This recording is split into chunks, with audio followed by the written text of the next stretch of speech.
Ok, merci. Ok, merci. J'ai eu l'occasion de lire l'évangile de Judas parce qu'en fait, j'ai deux versions. En fait, là, tu m'as appris une version, ils disent que c'est Serge. Je sais pas où le mec il a sorti ça, mais j'ai un document qui te parle, un document de source islamique qui te parle que genre Jésus, au moment où il allait, avant qu'il se fasse capturer, il a demandé à ses disciples, ouais, qui veut prendre mon apparence, et que celui qui meurt à ma place, il aura le même statut que moi au paradis. Et en fait, il y a un jeune parmi le groupe, on donne pas le nom, on te dit qu'il y a un jeune, je crois que c'est le plus jeune de ses disciples, qui s'est levé, qui a dit, moi, je veux prendre ta place. Jésus, il a répété une son. C'est Jean, il s'appelle Jean. Non, mais écoute, moi, t'as vu, bon, bref, si tu veux, il s'appelle Jean. Et sinon, quand l'évangile de Judas venait d'être publié sur Internet, il y a eu une version de l'évangile de Judas, parce qu'après, tout de suite après, ça a été modifié, il y a eu plein de versions. Mais je suis tombé sur une version qui te faisait comprendre que, en fait, Judas, c'était le disciple qui était le plus apte à recevoir le message de Jésus. Et que, en fait, c'était le 13e esprit et que c'est lui qui a pris la place de Jésus. Et aussi, j'ai un document, et c'est dommage que j'ai pas ma tablette. Si j'avais ma tablette, je vous l'aurais partagé. Judas, Judas fait partie des 12. Judas fait partie des 12. Oui, Judas fait partie des 12. Mais il y a 13 disciples. Pourquoi tu parles de 13e? Pourquoi tu parles de 13? Non, mais il y a 13 disciples, puisqu'il y a Matthias qui a pris la place de Judas. Je vais vous donner le sourate. Attendez. Attends, laisse-moi parler. J'avais un truc à dire, s'il te plaît, très intéressant. Après, tu pourras parler. Et en fait, j'ai un document sur moi, dans mes trucs, qui te parle de spiritualité africaine. Et en fait, faites des recherches sur Keri Seshita. Et en fait, apparemment, Keri Seshita, c'était à l'époque de l'ancienne Égypte. Et en fait, Keri Seshita serait le gardien des mystères. S'il te plaît, c'est le gardien des mystères. Et dans l'évangile de Judas, écoute. La reine est là, arrête de raconter des bois, mon cher, sur l'ancienne Égypte. Écoute. Oh là là, c'est un truc de fou, ça. Écoute, dans l'évangile de Judas, quand Jésus il a dit que je vais te parler, il a dit je vais te prendre à part et t'expliquer les mystères. Je peux raconter des bobards, mais s'il te plaît, sur l'ancienne Égypte, si tu veux, c'est ça qui fatigue ici. Vous n'êtes pas ouverts. On est 7 milliards sur Terre. Jésus, il a eu 12 disciples. Il y a eu là les gens qui l'ont connu. Vous vous arrêtez à une version officielle, à une pensée. Non, on ne s'arrête pas sur une version officielle. Mais si, mais tu me dis c'est des conneries. Donc, fais tes recherches sur Keri Seshita. Fais tes recherches sur Keri Seshita. Seshita, ça s'écrit S-E-S-H-E-T-A. Keri comme Keri James. Keri Seshita. Fais tes recherches. Ok, laisse la sœur parler maintenant. Je n'ai pas envie de faire des commentaires. Attendez, coupez vos micros, laissez la voix d'éveil, elle a quelque chose à apporter comme élément. Alors, ce que Mumba vient de dire par rapport au lieu de naissance de Jésus et celui de Issa, il faut aller sur la sourate, déjà dans la Bible, Luc 2, 4, 12. Tu m'entends? Ouais, je t'entends, ouais. Oui, Luc 2, 4, 12. Et celui de Issa, il faut aller dans le Coran, sourate 19, versets 23 à 25. D'accord. En fait, pour te dire, normalement, ça, j'avais trouvé une page où on te mettait directement les différences. C'est ça que je suis en train de chercher. Comme ça règle vite le problème. Ouais. Mais effectivement, les lieux de naissance, c'est pas les mêmes. Alors, celui du Coran, il est né sous un palmier. Hein, ou un dattier de je sais pas quoi. Voilà, merci. Voilà. Donc c'est Luc, quand il parle de Jésus, en fait, justement, ce que je voulais donner, c'est que Jésus, c'est né dans une crèche, c'est Luc 2, 4, 12. Et celui de Issa, c'est Sourate 19, versets 23 à 25. Et vous allez voir Marraine, oui. Marraine, est-ce que tu sais quel Dieu est né sous un palmier? À part Jésus. Non. C'était qui? Apollon et Artémis. Tu regardes dans la mythologie grecque, Apollon et Artémis sont nés sous un palmier parce que leur mère, elle fut chassée par Héra, la femme de Zeus, et elle s'enfuit vers la Syrie et elle tomba sous un palmier et c'est là que elle accoucha de Apollon et Artémis. Voilà. Ok. Après, je vous donnerai aussi d'autres différences, mais déjà, on parle, enfin, pour appuyer sur ce que tu as dit justement, Kwame, c'était le lieu de naissance en fait, c'est pour Jésus. Tu vas dans Luc 2, 2, 4, 12 et Coran c'est sourate 19, 23, 25. Ensuite, après le retour de Jésus qu'on attendait, je donnerai ça après, parce que dans le Coran c'est différent et dans la Bible aussi c'est différent. Ok, merci. Merci en tout cas pour ton intervention. Est-ce qu'il y a quelqu'un d'autre qui veut rajouter autre chose sur les différences entre ces deux Alors, dans la Bible, bien évidemment, il y a plus d'informations sur Jésus que le Coran. Excuse-moi, Bakem. Ouais. Bakem, je voulais dire quelque chose avant de partir, parce qu'après, je vais pas rester tout l'après-midi. C'est intéressant ce que vous dites. Mais je me rappelle plus ce que je voulais dire. Laisse tomber. Ouais, parce qu'en fait, quand je t'ai demandé l'autorisation, mon micro il était fermé. Ça va aller. C'est l'émotion. Tu vois. Non, c'est pas l'émotion. Mais vas-y, arrête de t'inventer une vie, toi. Tu disais quoi tout à l'heure à la voix d'éveil, hein, qui était éveillé par écoute, c'est pas l'émotion, mais c'est pas l'émotion. J'ai perdu mon fil. Arrête de t'enflammer. Mais toi, t'es folle, toi. T'es psychopathe d'inventer des vies comme ça. Calme-toi. Calme-toi. Il faut faire comme lui, là. Regarde lui, là. Regarde, voilà. Il faut méditer comme le vieux Shaolin, là. Regarde le Shaolin. Il est calme, lui. Il faut... Moi, je comprends pas certaines personnes. Il y a un antillais sur TikTok, là, il s'appelle Johan. Lui, il est converti à l'islam comme toi. Il est toujours en train de crier. Frérot, non, mais moi, je crie pas, là. Ouais, je crie pas, en fait, là. Vous êtes sérieux? J'ai l'impression que vous, l'islam chez vous, ça vous rend nerveux. T'as l'impression de quoi? Faut arrêter avec tes impressions. Non. Tout ça, c'est de l'illusion, frère. D'accord, c'est de l'illusion. En tout cas, de mon expérience, les antillais que je connais, ils se convertissent dans l'islam, ils sont nerveux. Pourquoi? Parce que vous êtes nerveux comme ça, là. Fallait vous convertir au bouddhisme, faire du yoga. Je vais dire un truc. Je vais dire un truc. Imam Bakem, je vais te dire un truc. T'as vu? Même si tu parles correctement, même si tu veux faire le mec, ouais, t'es correct et tout, t'as vu, à un moment, faut arrêter de se foutre de la gueule des gens. On est tous des êtres humains. Moi, tu sais quoi? Moi, je vais jamais critiquer. Laisse-moi finir, s'il te plaît. Laisse-moi finir, s'il te plaît. Faut bien parler, frère. C'est pas, on parle bien. Laisse-moi finir, je parle à Bakem. C'est pas à toi que je parle. Faut bien parler, frère. C'est pas à toi que je parle. Non, mais sérieusement, on a coupé mon micro ou pas? Il entend pas? Parle pas mon imam comme ça, oula. Tu veux qu'on aille dans le 9-3 de mon roi, merci. Tu veux qu'on aille, on se trouve dans le 9-3 à Boubigny, là, on se trouve là-bas. Non mais oh, tu parles pas mon imam comme ça. Tu te rends compte? Tu sais pas qu'il a fait un miracle hier, là? Calme-toi, hein. Tout de suite, là. Non mais oh, wesh. Merci mes rois. Vas-y Vada, j'aime pas quand vous parlez les uns sur les autres, ça fait mal au crâne. Vas-y, dis ce que t'as à dire Vada et après, on va te laisser partir. Mais faut arrêter de stresser les gars. Wesh. Je sais pas, c'est incroyable. Moi, franchement, les deux entiers que je connais, c'est toi et Johan, hein. Mais vous êtes stressés de ouf, hein, sur TikTok, hein. Johan, ici, tout le monde le connaît. Il fait que de crier, sur le Coran, voilà. Frérot, calme-toi, gros. Bois du rhum, j'en sais rien, déstresse. Mais vous êtes stressés, les mecs.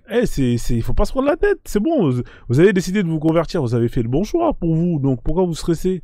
Vous allez aller au paradis. Nous, on va crever en enfer. Donc, voilà. Il n'y a pas de raison de stresser. Vous avez fait le bon choix. Nous, on va crever en enfer. Donc, dans tous les cas, nous, on est foutus. Donc, voilà. En fait, il faut juste sauter de notre gueule en disant, regardez-moi ces koufars, ils vont crever en enfer. Nous, on va aller au paradis. On aura les vierges. C'est tout ce qu'il faut vous dire. Mais ça sert à rien de s'embrouiller, de se tirer la gueule dessus. Vas-y, hein, Vida, je te laisse chuter et puis je te fais descendre comme tu veux partir, y a pas de souci. T'entends ou pas? Tu nous entends ou pas? Bon, il n'entend plus. Bon, c'est pas grave, hein. On va continuer le live, hein. Vida, il pleure un peu, il a pas entendu, il pleure un peu. La voix d'éveil, il a mis une petite graine, je pense, c'est ça qui le rend sensible, qui le rend en émotion. Comme il dit que la voix d'éveil était en émotion, je crois que c'est lui, hein. Il traduit ses émotions pour dire à ma reine, non mais ça va pas. Tu parles mal à mon imam, tu réponds à ma reine. Non, mais ça va pas. Je ferme mon micro 2 minutes. Regarde. Tu peux aller, personne ne te retient. Hein. Regarde, là, il y a un bon musulman. Lui, dès qu'il finit la mosquée, parce que l'imam, il lui a pris la tête, il a mal au crâne, il va au bar, il va prendre une bière. Hein, ça, c'est un bon musulman. Il boit sa bière. Bonne journée.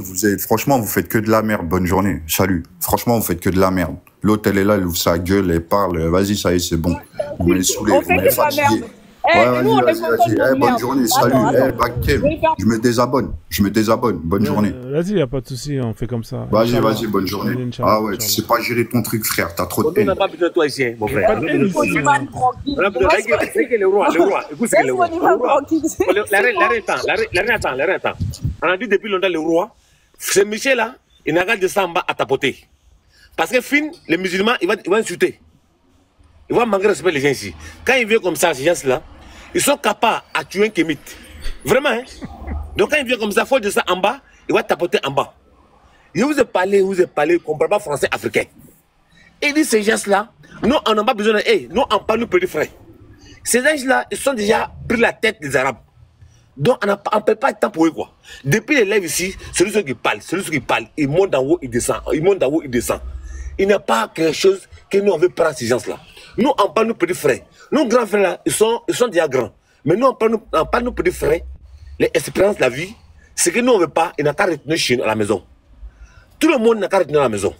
Que ça Sud-Amérique, que ça Amérique, tous les Africains qui sont partis, les enfants d'esclaves qui sont, comme on dit, tout le monde n'a qu'à retenir à la maison, chez nous à la maison. Nous, on connaît Dieu en voie de l'islam. Ces gens-là, à fois payer le temps, il va finir de manquer de respect à toutes les femmes. À toi-même, le roi. Il faut le dire, quand il vient ici, nous n'avons pas là, ton gros français, nous ne comprend pas où. Il faut le faire descendre. Il va tapoter en bas. Un point très. Hotep, hotep. Ok, merci. Hein. Bon, bah, il est parti. Hein. Donc, effectivement, c'est pas les mêmes personnages, hein, Jésus et Issa. Non, mon bas n'est pas parti, je suis encore là. Ouais, non, mon bas, il est là, mais bon, je pense qu'on a terminé avec Jésus et Issa. Oui, oui, c'est ça. Bravo, mon roi Simbo. Vraiment, c'est ça. En fait, Simbo, pourquoi j'ai voulu parler? Parce que lui, là, quand il est monté, il a dit que la voix d'éveil l'endormait, que la voix d'éveil, elle est sous l'émotion. Donc là, on a parlé sur Jésus et Issa. Il pète un plomb. Il fait l'émotion. Donc moi, je me suis permis de lui dire que c'est l'émotion. Et puis, il faut qu'il arrête un peu. Si franchement, c'est pas comme ça, en fait. Et dès que tu n'es plus d'accord, tu l'as, ou tu bon, mon roi, tu m'as écrit quoi là? C'est un nouveau mot? Je suis d'accord avec toi. Donc, dès qu'il est plus d'accord, il va insulter, il va dire des trucs. Alors que dans le live de mon imam, il n'y a pas d'insulte ici, c'est calme, chacun a la parole. Donc c'est tout, Martien. Écoute, personne te retient ici. On te disait reste parce que c'était drôle. Moi, j'ai fermé mon micro, mais je rigolais tellement, tu pouvais pas savoir. Les gens me regardaient bizarre. Parce que c'était vraiment drôle. Tu te rends compte comment tu te ridiculises? Tu connais pas ta religion, tu t'embarques dedans comme ça. Tu viens... Ma reine, j'ai confirmé aussi. Hein. Non, mais c'est ça. En fait, moi, je connais les trucs. Les histoires de... Bon, Allah, il fait des crédits hein, chez Sofinco, on connaît ça. Le problème, c'est qu'ils connaissent pas. Tu vois, ils connaissent pas. Mais quand tu leur mets ça, ils sont énervés. En fait, dès qu'on a mis les sourates, voilà, ils demandaient de l'argent aux juifs. Ça l'a énervé. Mais frère, mais ça, c'est des trucs que nous, on connaît, frère. Il a bugué total. Imam, ouais. tu sais pourquoi depuis un certain temps, j'étais déjà calme? Parce que je savais qu'il y avait la voix de l'éveil et puis il y avait ma soeur. Ces gens du soir, on en parle presque tous les jours. Oui. Les sourates, quand je te le dis là, la voix d'éveil que tu vois, elle connaît les sourates dès plus que tout le monde sur les panels là. Jusque là, je te le dis. En Turquie, pareillement. Moi également. On en connaît, mais il faut faire monter les païens. Apparemment, il faut qu'on change de nom. Les païens, il faut le faire montrer. Ah mais les gars, c'est compliqué votre religion. Faut pas. En fait, l'islam c'est. Ici c'est un terrain miné. Ici il faut avoir le cardio. Si vous n'avez pas le cœur, quand on vous dit des choses. Mais voilà, comme tu le dis, c'est un terrain miné. Mais il n'y a même pas d'islam ici. Apparemment tout le monde a fouillé.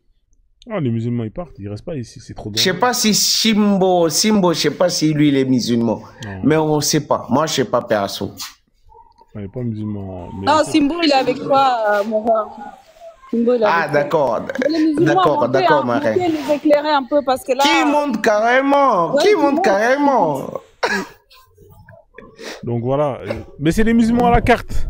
Hein, c'est-à-dire qu'ils choisissent quand ça leur arrange. Mais le problème, c'est que quand on sort des trucs du Coran et que c'est clair, et ben là, ça leur met dans la merde. Parce que là, c'était clair et net. Hein. Allah, il fait des crédits aux juifs. Il demande de l'argent. Non, mais moi, bonjour monsieur Thriller, là votre compte là, il a l'air bizarre. Bonjour ouais, monsieur. Bonjour monsieur. La seule chose que je voulais ajouter, En fait, tout à l'heure, le frère qui est descendu a dit que la Bible a été falsifiée par les Romains, nanani, nanana. Mais sauf que le Coran, l'islam est arrivé, je sais pas combien, 600 ans après, c'est ça, le christianisme. Ouais. Et donc, si les Romains ont falsifié la Bible, c'était vers les débuts du siècle. Maintenant, eux, ils sont arrivés plus de 600 ans après. Et dans leur Coran, leur Allah dit, dans Sourate 16, verset 43, « Nous avons envoyé avant toi que des hommes auxquels nous avons fait des révélations. Demandez donc aux gens du rappel, si vous ne savez pas. » Et donc, ce Allah, il fait descendre un Coran 600 ans après. Mais il leur dit dans le Coran, si les musulmans ne connaissent pas, qu'ils demandent aux gens du livre à qui il a donné la parole avant. Et les musulmans disent aujourd'hui qu'ils ont falsifié. Il faut savoir. Ça veut dire que votre Allah même ne sait pas. Mais tu sais que Allah, il faisait oublier des sourates à Mohammed et tout. Tu sais ça, tu sais pas ça. Il a vu. Ouais, il est parti. Oh. Ah non, mais bien sûr, non, il fallait pas qu'il parte, lui, là. Il fallait qu'il revienne. C'était une question de temps. Le casse-croûte, vous avez chassé le casse-croûte. Ce que je voulais dire aux musulmans, c'est ridicule de dire que la Bible est falsifiée, sachant que vous-même, dans votre Coran, ils vous ont dit d'aller demander aux chrétiens et aux juifs si vous ne savez pas. Mais vous dites que c'est falsifié. Si c'est falsifié, pourquoi votre Allah dit d'aller les demander? Mais la voix, tu sais qu'il y a une contradiction deux fois, parce que il parle de falsification parce qu'il y a des versets deux fois qui se contredisent. Ils ont la même histoire, mais différentes versions. Et il y a la même chose dans le Coran. Quand tu lis Sourate Maryam, versets 17 à 21. Quand tu lis la Sourate Maryam de 17 à 21, c'est un ange entre guillemets, mais dans la version arabe, c'est Allah lui-même qui se présente à Maryam. Il se présente à Maryam par lui-même et il vient tout seul. Et quand tu lis Surat Al-Imran, ayat 45 à 47, c'est plusieurs anges qui parlent à Maryam. C'est la même histoire. C'est la même histoire. Il faut qu'on fasse un live sur ça. Alors, c'est différent dans la sourate Maryam et sourate Al-Imran. Et dans sourate Maryam, Maryam a dit que c'est Allah, il est venu, mais d'un aspect humain. Tu vois? Et il y a, comment ça s'appelle, le shir là, comment ça s'appelle, Ibn Taymiyyah, attends, c'est Ban al-Jamiyya, c'est un de ses livres. Il décrit comment Allah il dit que Allah, il a des dreadlocks et il porte une tunique verte avec des sandales.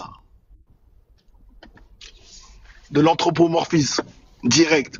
Il critique les chrétiens de définir Jésus en tant que Dieu, mais Ibn Taymiyyah, c'est une galère.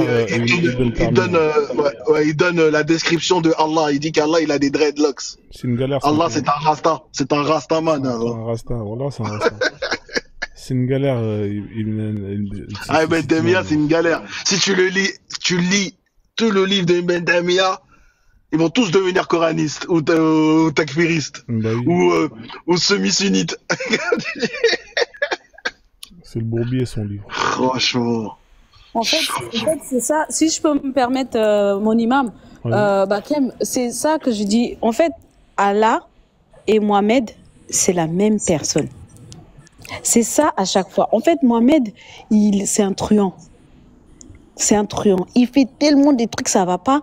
Dès que ça va pas, il se cache. En plus, il est schizophrène un peu. Reine Cresselet a tout dit. Reine Cresselet a tout dit. C'est ça, c'est la même personne.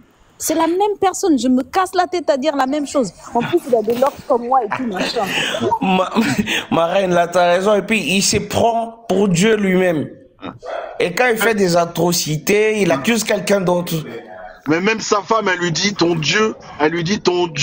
Aïcha. Il s'empresse pour assouvir tes désirs. Même sa propre femme, elle lui dit ton Dieu, il s'empresse pour assouvir tes désirs. Elle dit pas Allah, elle dit pas notre Dieu, elle dit ton Dieu. C'est bizarre, ton Dieu, il s'empresse pour faire tomber des sourates, c'est bizarre. C'est Aïcha, ça, effectivement. Ouais, Aïcha qui dit ça. Et comme on le dit, Et puis, comme on le dit, quand on dit que les djihadistes, ce sont le vrai alatiste, si je peux le dire dans ce terme-là, c'est eux qui pratiquent les vrais sourates. Les autres n'acceptent pas, ceux qui se sont convertis eux-mêmes. Exactement.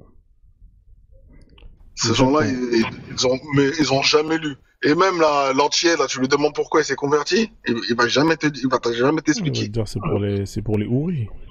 Ouais, c'est pour les fesses de Rachida, ouais. C'est pour les houris du paradis. Machallah. Ces gens-là, franchement, les nègres, hein, ils me chauffent. Houris du paradis, mec, ça vaut tout l'or du monde. Ouais, non, effectivement. Je supporte plus. Ouais, donc, je sais pas comment on fait pour parler plus de 20 minutes avec eux, moi, ils me font rire, en tout cas. Non, il était énervé aujourd'hui. En fait, c'était le crédit qui l'avait fait énerver. En fait, il fallait pas parler du crédit.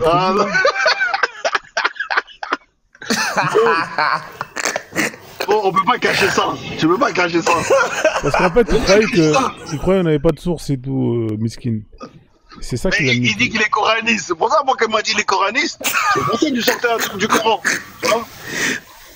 En fait, le crédit là, ça l'a mis en PLS. C'était pas bon. Ah, le crédit là, gros. Quand tu sais qu'Allah il fait des crédits à des juifs, surtout. Ah, là. Même moi, quand j'ai su ça, j'en pouvais plus, frère. J'en pouvais plus. Je frôlais l'apostasie, Il fait des crédits à Allah, c'est pas bon, tu vois. En plus, c'est haram les crédits avec les intérêts. Parce qu'Allah, il rembourse. Il donne des intérêts. Il rembourse en intérêt, tu vois. En fait, le problème avec les crédits... C'est vrai, en plus, il donne des ridas. Et que les intérêts, normalement, c'est interdit. Exactement. Parce qu'en fait, quand Mohamed va demander de l'argent aux juifs, les juifs, ils lui disent, mais tu vas rembourser comment? Et Mohamed, il disait, non, t'inquiète, Allah, il va te rembourser. Après, les mecs, ils ont dit, mais il est fou, lui. Tu crois que nous, on va te donner de l'argent et nous, on va se faire rembourser par ton Dieu? Mais t'es un ouf. En fait, c'est à partir de là que les mecs, ils ont commencé à foutre sa gueule, tu vois. Ouais, genre, nous, on va te donner de l'argent et ton Dieu imaginaire, il va nous rembourser, tu vois. C'est là les embrouilles ils ont commencé, tu vois. Mais gros, les juifs, ils se sont foutus que de sa gueule. Je te dis, Mohamed, lui, la seule chose qu'il attendait, c'est avoir le pouvoir. Il attendait que les juifs, ils le reconnaissent en tant que prophète. Mais à chaque fois qu'il allait se présenter face aux juifs, les juifs, ils se foutaient de sa gueule. Surtout moi, c'est surtout pour les 3 questions, là, les 3 questions. Quand les Coréens, ils ont dit, ouais, mais nous, il y a un mec de notre tribu, il se fait passer pour un prophète. Vous êtes des gens du livre, et vous avez des prophètes, allez lui poser des questions, et s'il répond, eh ben nous, on va peut-être le suivre. Et les juifs, ils sont partis. Ils lui ont posé 3 questions, mais 3 questions banales. Et j'ai oublié les questions. Mais quand tu lis le hadith, c'est des questions, c'est tout naze. C'est des questions tout naze. Il a mis 2 semaines. Il a mis 2 semaines pour répondre. L'excuse, c'était Inch'Allah, il avait pas dit Inch'Allah. Ouais, il a pas dit Inch'Allah, mais non, mais arrête. C'est avec Don Cornem, là. Comment il s'appelle avec le soleil qui se couche dans la mare d'Oubou, là. Ouais, voilà, c'est ça. C'est des questions bidons. Des questions, genre, parce que j'ai pas dit Inch'Allah. Voilà. C'est pour ça que Djibril, il a mis 2 semaines. 2 semaines pour ça. Même Allah, il cherchait les sources, même Allah. Arrête, frère. Non, mais là, franchement, quand même. Les gars. L'excuse de ouf. Ils ont demandé. Mais comment tu peux être croyant et tu sais qu'il y a ça dans ton livre, et là, t'es assis au milieu de nous, et tu ouvres ton bec. Frère, ton prophète l'a mis 2 semaines. Mon roi Kwame, il ne savait pas. Mon roi, il ne savait pas qu'il y avait ça. En fait, c'est ça. Parce que tu vois, quand il est monté... T'as tout dit. Vas-y. Non, mais t'as tout dit. Ils sont ignorants. T'as tout dit. Oui, il savait pas parce qu'il est monté avec beaucoup d'assurance. Dès que la voix d'éveil parlait, en fait, parce que elle lui sortait les sources. Donc lui là, il commençait à la piquer un peu comme ça. En plus, l'imam il dit bah on a comment on dit le mot là? Pas d'invective. Voilà. Tu vois, à chaque fois il arrêtait pas de lui dire ça, mais lui il continuait. Tu vois, oui la voix d'éveil, tu m'endors. Oui la voix d'éveil, machin. Mais j'ai pas supporté. Parce que c'est une femme. Parce que c'est une femme. Quand c'est des femmes, ils veulent rabaisser les femmes. Ils ne respectent pas les femmes, mais quand ils viennent là, ils nous trouvent aussi, hein. Ils nous trouvent, ne t'inquiète pas. C'est des mecs qui portent des robes qui respectent pas les femmes. Franchement, c'est comme ça. Tu sais pourquoi la robe, non? Quoi, mais tu t'es déjà expliqué ou pas? Tu sais pas la robe. T'as pas expliqué. Mais une idée, je t'ai pas expliqué, mon roi. Oh, non, tu m'as pas expliqué. Mais la robe, c'est évident, c'est plus rapide en fait. T'as compris ou pas? Ah, ok. Il avait 11 femmes. Là, il avait juste à soulever. Mais comment tu peux faire 11 femmes en une nuit? T'as un éjaculateur précoce. Mais non, mais... Moi, déjà, avec une femme, c'est toute une nuit. Lui, il fait 11 femmes en une nuit. T'as pas compris. En fait, pourquoi il vous déteste, surtout vous, là? Pourquoi il vous déteste? T'as pas compris l'histoire. Bah si. Justement, c'est ça que ça dure avec nous. Ça ne monte jamais. C'est tout petit. C'est pour ça qu'il y a 11. Parce que c'est un muscle spongieux qui est à cet endroit-là. C'est pour ça que je vous dis, il faut qu'on fasse de live de la santé, vous voulez pas. J'allais vous expliquer tout ça. Eh, maman. Faut que tu fasses un live de la santé. Les muscles le travail, tu vois, même vous les hommes, tu vois les pectoraux que tu as sur ta photo là. Plus tu le travailles, plus ça gonfle. Tu comprends? Voilà, c'est pour ça les 11 femmes, parce que c'est tout petit, c'est tout machin, il faut le travailler. Voilà. 11 femmes en une nuit. Mais attends, en plus ils disent ouais, il a la force il a la force de 100 hommes. Mais 100 hommes, les femmes, ils sont mortes. C'est n'importe quoi. 11 femmes, une nuit. C'est quelle heure la nuit? La nuit, elle est longue. Non, t'as pas reconnu l'histoire de prier. C'était 50 fois par jour? C'était pas ça? Ou je sais plus. Ouais, aidez-moi. Les prières. Voilà. Je crois que c'est 50 fois. Là, au début, Allah, il a dit 50. Et après, lui, il part. Et Moïse lui dit, mais vas-y, va renégocier. Il négocie. Et Allah, il est pas omniscient. Il dit pas, bon, il va revenir, le gars, je vais lui donner. Il revient, les 40, 30, 20, 10. Après, il lui dit, vas-y, 5. Pourquoi il dit pas de 10? Pourquoi il dit pas 0? Ça passait de 10 à 10 et là, tu passes à 5. C'est bizarre, toi.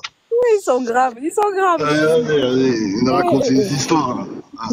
Les mythomanes. Ah ouais. Imam, il y a ton fidèle Basseo qui avait un message. Je l'ai vu, mais c'est passé. Attends. Je sais plus. Il avait un message. Si tu vois que tu es tagué, Imam, c'est pour le frère là. Moi, je voulais lui poser la question parce qu'il y a un hadith qui dit que c'est sunna de lécher ses doigts quand tu manges un repas et de se les faire lécher. Est-ce qu'il accepterait que, genre, il mange avec son imam et que son imam lui tend ses doigts et que lui, il lèche les doigts de son imam? J'ai pas compris l'histoire. Ouais, désolé, je m'étais absenté 2 secondes. Ouais. Il y avait quelqu'un qui avait fait un message en bas et j'ai pas vu. Ouais. Il y a un hadith sahih qui dit que se lécher. Pourquoi mes commentaires les doigts. Ouais, mais il léchait la langue des enfants, le prophète Mohammed. Non, mais le hadith sahih qui dit que quand tu manges un bon repas, il faut se lécher les doigts et se les faire lécher. Tu vois? C'est sunna.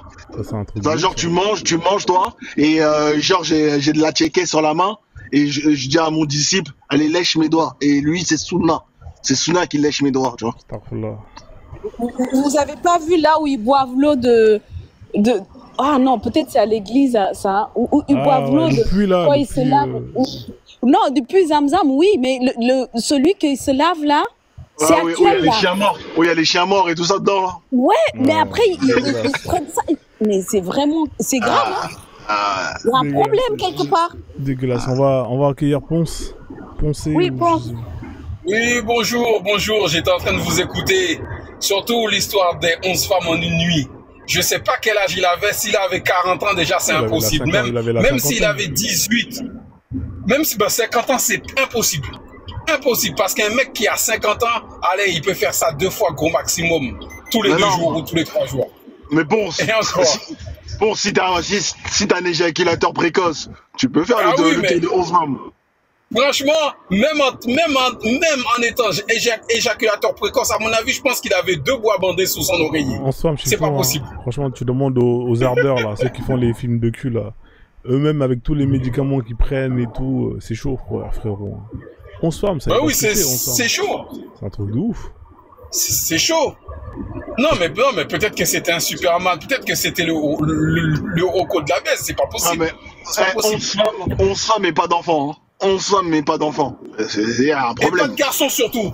Mais tu sais, mine de rien, ce prophète-là, il était maudit. Parce que normalement, il dit bien, dans un passage, il dit bien que Dieu bénit, donc Dieu donne des garçons.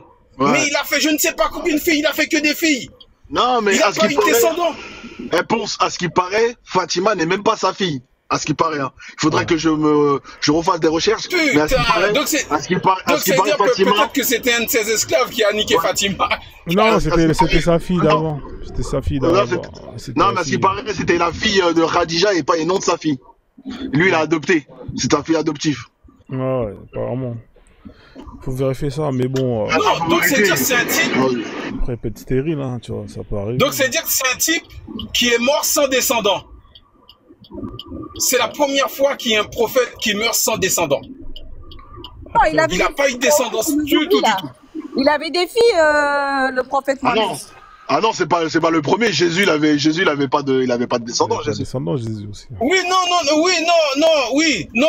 Jésus, on met ça à part. Mais pour la façon que les gens parlent de ce prophète-là, au fait, il avait, je ne sais pas combien de femmes. Il a eu que des filles. Donc ça veut dire qu'au fait, même aux yeux de son Dieu Allah, il était maudit. Parce que normalement, quand Dieu donne toujours des descendances à ses prophètes. Après, il y a des prophètes qui se marient pas. Mais normalement, ce prophète-là, vu qu'il avait 11 femmes, il aurait dû avoir des descendants. Et il n'en avait pas. Donc pour eux, à l'époque, c'était une malédiction de ne pas avoir de descendants. Non seulement c'était une malédiction, mais moi, une question pour vous tous ici, là, et même ceux qui sont en bas, s'il vous plaît. Comment Alélé peut faire des enfants? Lui, il mougoussait tout ce qui bouge, même les enfants qui avaient tel âge ou tel âge. Donc, comment... Moi, je pense que c'était Alélé. Hein? C'était Alélé. Les Lélés n'ont pas d'enfants. C'est pas possible. C'est ça l'histoire, s'il vous plaît. Essayez de voir comment Alélé peut avoir des enfants. C'est une question sérieuse, très sérieuse. Ah, franchement, Kagoro. Ça, il y a Kagoro qui est là. C'est une bonne question. Kagoro monte, Kagoro. Faut pas rester en bas. Comme ça, il va nous dire... Kassim, parce que 11 femmes, 2 enfants, c'est pas beaucoup. Hein. Les chiffres, il est bas. C'est pas normal. Oui, hein. C'est pas normal. Donc, c'est-à-dire qu'il avait un grave problème. 11 femmes, 2 enfants, 2 filles. Tous ces enfants, c'était des morts-nés. À ce qui paraît, tous ces enfants, c'était des morts-nés. Ils mouraient jeunes. Otep, salade aux légumes. Juste le passage, mais je vous dis bonjour et je vous manque. Vous me manquez. Kwame, mon maître, comment allez-vous? Ma reine, Ozali Malamu. Ozali Malamu. Mingi. C'est une chanson, ça? Non, il me salue et il me dit beaucoup. Moi aussi, je lui dis beaucoup. J'ai entendu ça dans une chanson de Ndombolo. Je sais plus c'est qui dit ça. Ouais, je sais pas. Non, c'est Maître Gims qui chante Mon beauté, ma chérie. Peut-être, ouais. En tout cas, ça me dit quelque chose. Motema Nangai. Ouais. Donc, Kagoro, toi, tu fais partie de quel type de musulman, toi? Est-ce que tu es un coraniste? Non, moi, je suis musulman tout court. Ah ouais. Ça étonne les gens, mais il y en a comme moi qui ne sont ni sous... on nous classe dans les sunnis. Mais c'est une mal catégorisée... comment dire? Ok, le français m'échappe là. Catégorisation. Mauvaise bon, je sais pas. Catégorisation. Oui, à tes souhaits, catégorisation. Catégorisation, merci. Ah ouais. Il n'y a pas un tel comme sunni et shia ou quoi que ce soit. Ça, c'est contre l'islam. C'est contre l'islam, ça?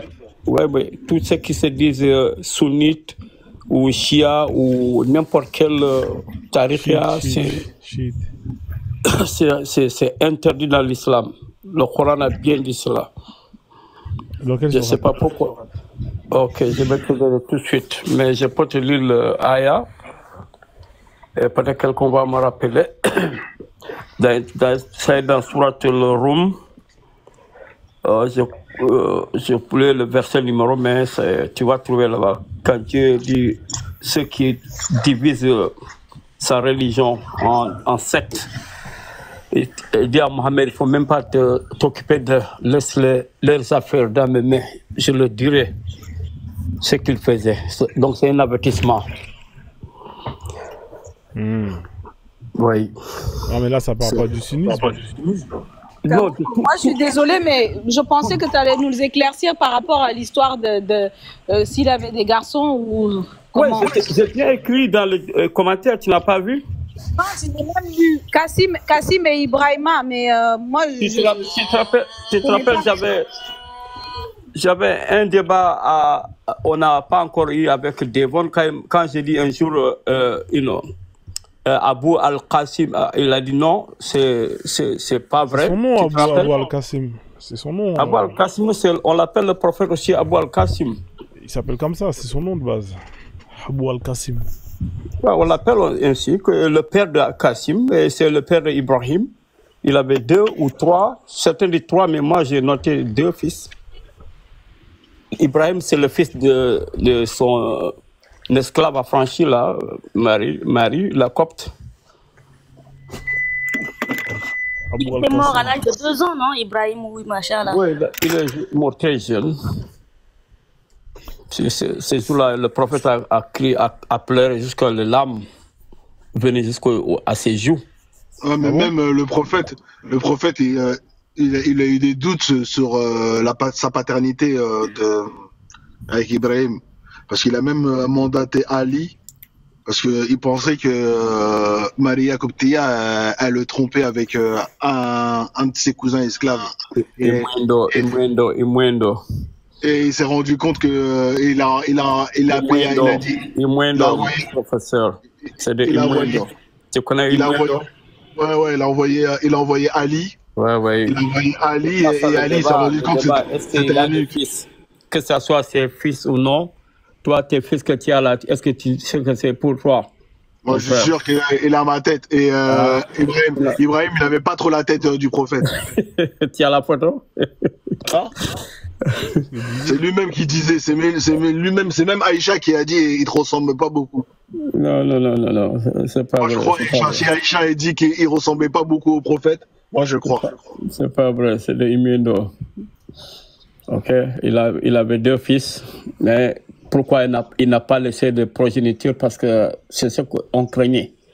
Parce que si le prophète avait laissé un fils, ça allait encore causer beaucoup de dégâts.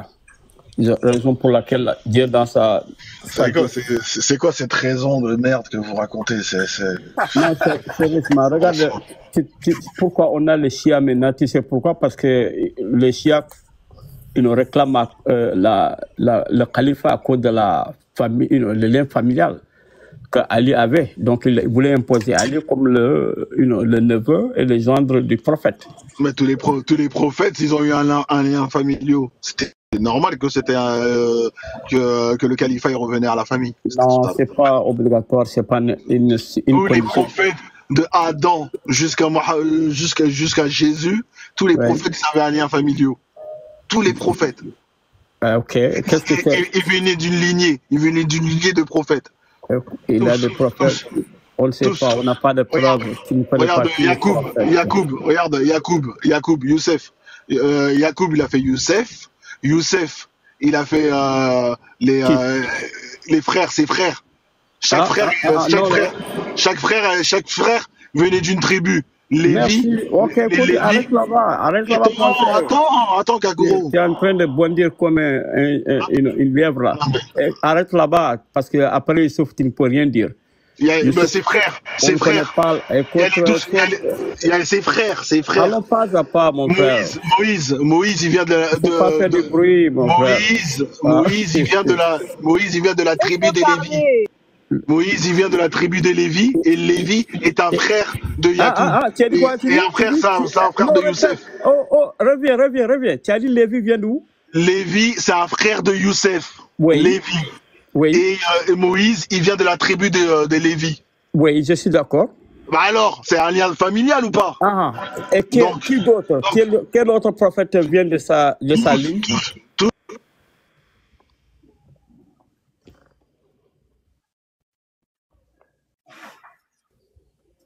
Bonsoir, tu es là?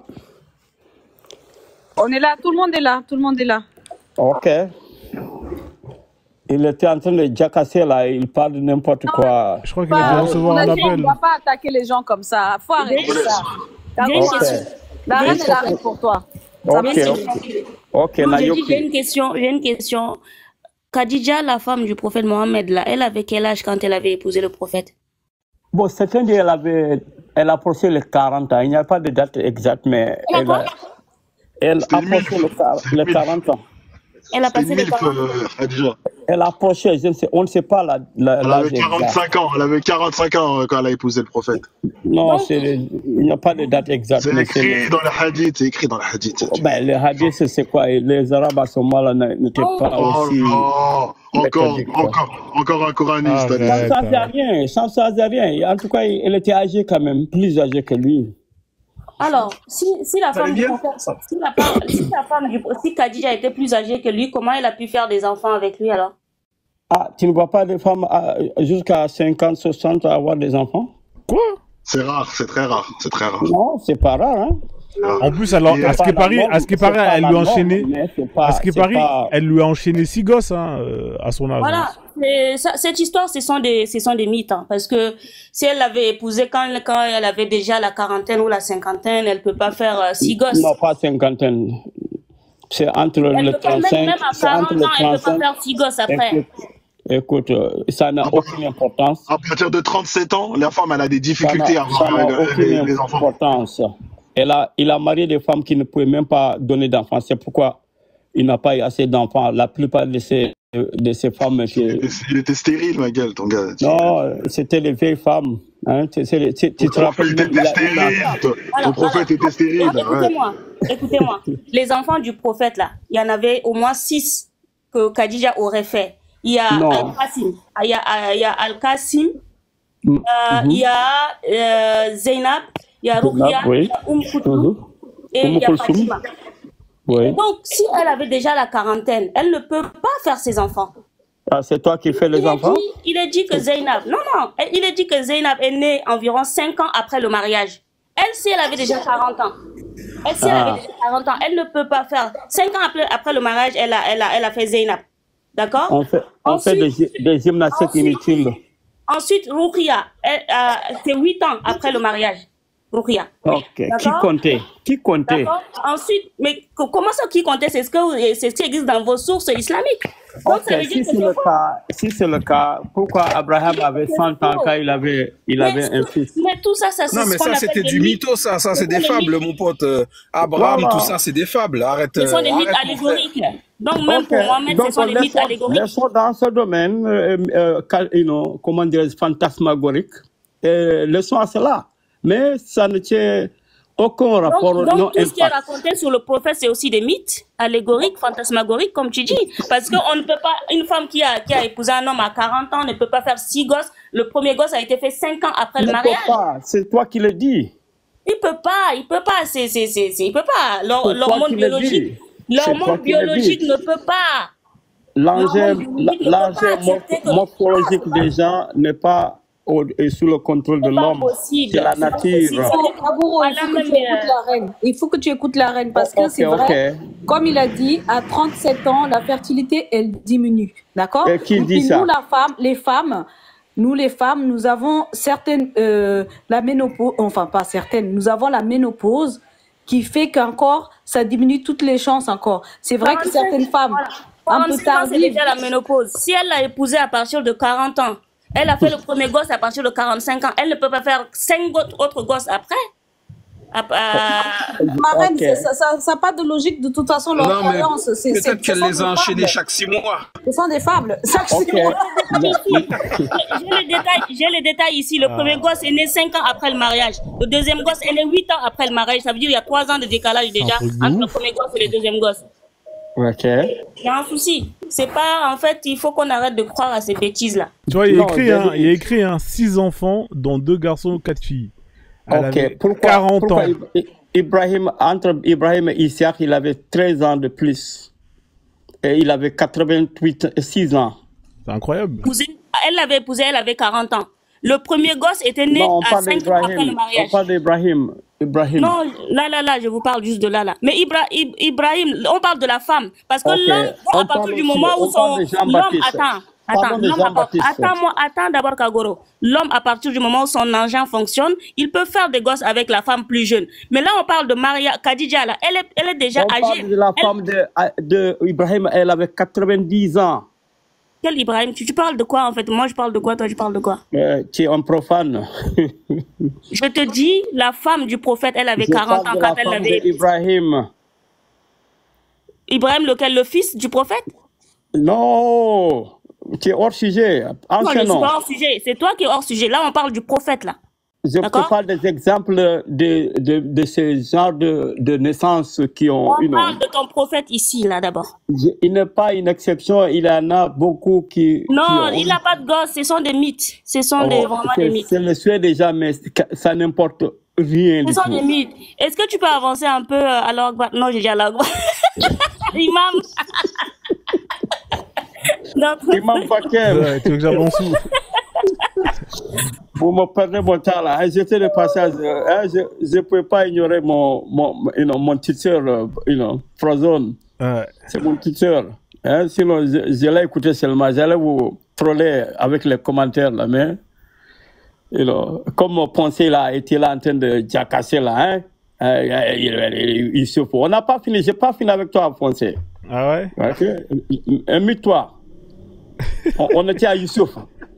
Vas-y. Hein. Il y a Kagoro qui est devant toi là. Je ne sais pas la route. Pensez. Non, il a un appel.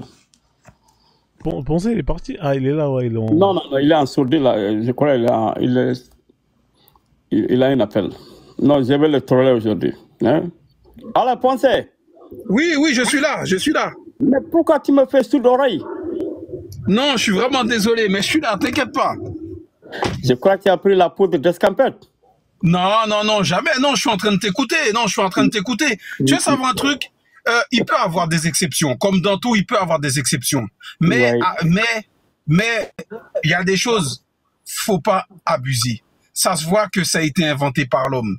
Il y a plein de trucs. Moi, franchement, tu sais, quand le Coran, je l'ai lu à moitié le Coran. La Bible, je l'ai lu 3 fois parce que mes parents étaient d'origine chrétienne. Mais j'ai vu tellement de conneries, mine de rien, qu'au fait, je pourrais pas... Je suis retourné dans ma spiritualité parce que il y a que dans ma spiritualité que je me sens bien, que je me sens libre, au fait. Et moi, en tant qu'haïtien, je vais vous dire un truc. Hein. En tant qu'haïtien, je me vois mal être chrétien et je me vois mal être musulman, sachant que ces religions-là nous ont foutus en esclavage, ont violé mes frères. Mais à mon avis, je pense que vous qui êtes nés sur le continent, vous pouvez pas le savoir. Vous pouvez pas connaître ce que moi j'ai subi quand je suis parti au Sénégal, quand j'ai visité là où sont sortis mes ancêtres. Même quand j'ai pris le bateau pour aller sur l'île de Gorée, mon sang a tressailli. Parce que tout simplement, je sais que mes frères ont quitté la terre-mère pour aller dans un putain de pays où ils nous ont forcé à nous baptiser au nom du Père et du Fils et du Saint-Esprit et à nous mettre en tant que grands meubles. Et un truc qu'il faut savoir, vous savez ce que faisait le chrétien pour nous forcer à nous baptiser? Il nous donnait 100 coups de fouet. Après les 100 coups de fouet, il mettait du piment sur nos plaies. Et il nous attachait comme des animaux, encore pire que des animaux. Donc, et tout ça, c'était pour nous baptiser au nom du Père et du Fils et du Saint-Esprit. Mais ça, vous savez, quand on lit ça, quand on a subi ça, on ne peut pas être chrétien, on ne peut pas être musulman, c'est pas possible. On est obligé de retourner dans nos racines. Moi, un truc, vous savez, je vais vous dire un truc, hein. Même dans vos racines, il y a du mauvais, hein. Moi, j'ai une rage contre les Congolais. Au lieu de prier, de construire des églises, pourquoi ils ne se défendent pas? J'ai une rage contre tous ces gens-là, au fait. Parce que vous savez, nous, en tant qu'Haïtiens, on a subi tellement de choses. Haïti chéri. Pour notre liberté. Haïti chéri, bon. Et je vous jure, et voir le continent d'Afrique comme ça se faire humilier. Au fait, on a envie de se révolter, au fait. Bon, ça va. Je compatis à ta douleur avec tout mon cœur. En tant qu'Agoro, pense mon frère. Moi, j'ai entendu ce que tu as dit, mais je suis pas d'accord avec toi. Tu peux pas dire que ces gens-là, c'est leur faute. Il faut pas oublier que l'endoctrinement et l'aliénation et la peur, parce que tu as parlé de 100 coups de fouet. Ces gens-là, ils ont peur. Et ils ont transmis la peur à leurs enfants. Donc c'est pour ça que, malheureusement, ça continue. Et dire que, t'entendre dire, je comprends ce que tu dis, mais je trouve ça très fort de t'entendre dire que tu as la haine contre ces gens-là, parce que ces gens-là, ils ont peur. Et moi, à chaque fois, ils sont victimes aussi. Ouais, c'est des victimes. Et moi, quand tu dis ça, je repense à la scène dans Kunta Kinte, quand Kunta, il entend le tam-tam. Et il dit à un esclave, moi, je veux me sauver. Et l'esclave lui dit, tu vas où? Il a dit, je suis le tam-tam. Je suis le tam-tam. Et quand il est parti, l'esclave, qu'est-ce qu'il a fait? Ou de se taire, il est parti direct le dénoncer à son maître, au maître. Et il lui a même expliqué comment suivre Kunta. Il lui dit, écoute les tam-tam, et Kunta, il sera là-bas. Tu comprends? Eh ben, c'est ça l'aliénation. Et c'est ça le problème. Je comprends que tu as la haine, hein. Je te dis pas que tu n'as pas le droit de l'avoir. Mais je trouve ça fort de café, parce que ces gens-là, c'est des victimes. C'est des victimes. Et moi, je vous entends essayer de conscientiser l'homme noir. Mais franchement, je vous dis, vous tapez, c'est comme frapper l'épée avec l'eau avec une épée. C'est vide. C'est vide. On va jamais libérer ces gens-là. Parce que ces gens-là, c'est comme les gars dans Kunta Kinte, ils vont toujours nous dénoncer au maître. Excusez-moi. C'est vrai. Mais maintenant, ils sont tellement malins. Je veux juste rebondir sur quelque chose. Quand le frère parlait, expliquait ce qui s'est passé en Haïti, etc., j'ai entendu la voix d'une personne, je ne sais pas c'est qui a dit, même chez toi, il y a du mauvais. C'était qui avait dit ça? J'ai dit, Pardon? C'était qui? Je dis même dans les racines africaines, et peu importe, il y a également du mauvais. Et alors, donc il faut tout faire avec parcimonie. S'il y a du mauvais chez soi, il faut suivre les autres qui t'ont fait du mal, ou il faut suivre ce qui est chez toi? Il ne faut pas rester... D'après ce qu'il explique actuellement, là, même si chez toi c'est sale, même si chez toi c'est mauvais, vaut mieux rester chez toi plutôt que de suivre des personnes qui t'ont fait du mal. C'est logique. Tout le monde a fait du mal à tout le monde. Non, la civilisation dans laquelle nous sommes s'est construite sur le sang et sur la violence. Je vais lui demander, t'es de quelle confession? T'es musulman? Je suis gnostique. Agnostique? Ah ouais, ceux-là, c'est des gens bizarres aussi là-bas, là. Je suis gnostique, chrétien gnostique. Ah, t'es chrétien? Okay. Ouais, si tu préfères. C'est des chrétiens à la carte comme musulmans à la carte, là. C'est-à-dire que eux, ils prennent la Bible, ils tournent à leur sauce et tout ça. Je l'ai déjà entendu sur plusieurs débats, ouais. Ils prennent les versets qui les arrangent. Musulmans à la carte. Voilà, c'est ça. Ah ouais, putain, mais même les chrétiens, ils ont des chrétiens à la carte comme ça, là. Vous pouvez pas assumer la Bible de A à Z, c'est quoi? Demande-lui de t'expliquer ce que c'est, et puis tu verras que c'est à la carte aussi. Ah ouais.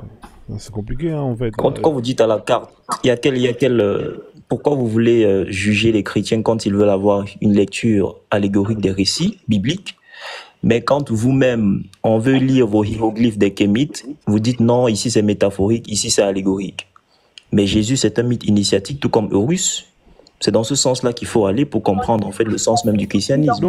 Donc Jésus n'a jamais existé alors, si je comprends bien, c'est ça? C'est un mythe initiatique. Il n'a jamais existé physiquement? Physiquement, non.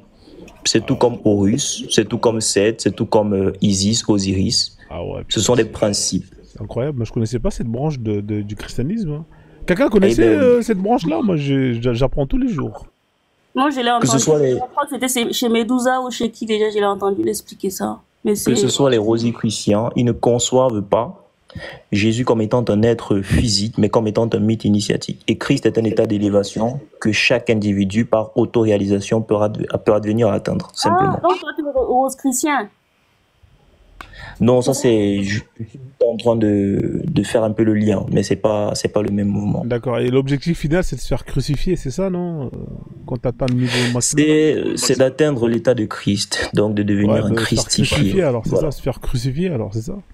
Natero, quel lien vous faites entre la christianité et, comment dirais-je, le rite égyptien, par exemple, le nom que tu portes là? Nétéro veut simplement dire divin. Ça veut dire quoi? Quelle est la racine du mot? Nétéro veut dire divin, ça vient de Néger. Donc Néger, c'est un divin, voilà. Et puis Nétéro, c'est le pluriel de divin. La racine. Master nous a parlé d'eux là. Déjà, il nous a expliqué qui sont ces gens-là. Il faut qu'on fasse très attention. Ils prennent des noms kémites, ils rentrent dans les débats kémites et tout ça pour détourner les gens du mouvement. Non, c'est pas pour détourner, parce que moi je suis dans une logique. Master nous a déjà expliqué qui sont ces gens-là. Moi, je pense non, de toute façon, je le vois, il est un peu imprégné dedans. Donc, je veux aller au bout de ces idées, Nétéro, parce que tout le monde utilise, mais est-ce que ça signifie? Ça veut dire divin, simplement. Oui, j'ai compris, mais la racine, le mot... Néger, c'est en Médounéter qu'on n'était pas Néger. Ça veut dire quoi? En quoi, concrètement? Ça veut dire divin en copte, la langue des anciens Égyptiens. Je connais, mais tu me donnes la signification, mais je te dis l'étymologie. Je ne vais pas aller dans ton sens, hein. Voilà la signification que je t'ai donnée. Et sur quoi? Tout le monde connaît la signification, mais l'étymologie... Je t'ai dit Néger, tu as encore besoin de quelle signification? Tu as remplacé par un synonyme. C'est marmailleur professionnel, ça, laisse tomber. Ok, moi, quelle est ta signification que tu accoles à Nétéro? Nétéro, c'est un verbe. N'enterrer, c'est marcher sur un chemin. C'est ton interprétation ou bien c'est universel? C'est ma langue qui est parlée. Moi, je sais plus que n'importe quel kilomètre sur la surface de ce monde.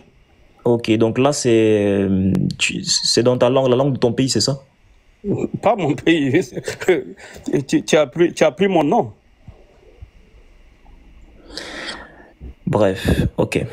Donc, j'étais en train de dire que pour moi, tout le monde a un peu de vérité, que ce soit les chrétiens, les musulmans, les rosicruciens, les francs-maçons, tout le monde a du vrai, que ce soit les kémites, il y a du vrai. Et donc, pour comprendre finalement, pour voir la divinité dans son sens tridimensionnel, parce qu'elle est comme une tour, il faut faire le tour de ces idéologies et prendre le bon de ce qu'il y a là-dedans et de rejeter le mauvais. Donc c'est ce qu'il faut dire. Donc moi je ne suis pas dans une vision mosaïque du monde où on voit le blanc d'un côté, le noir de l'autre, mais moi je vois le monde en gris simplement.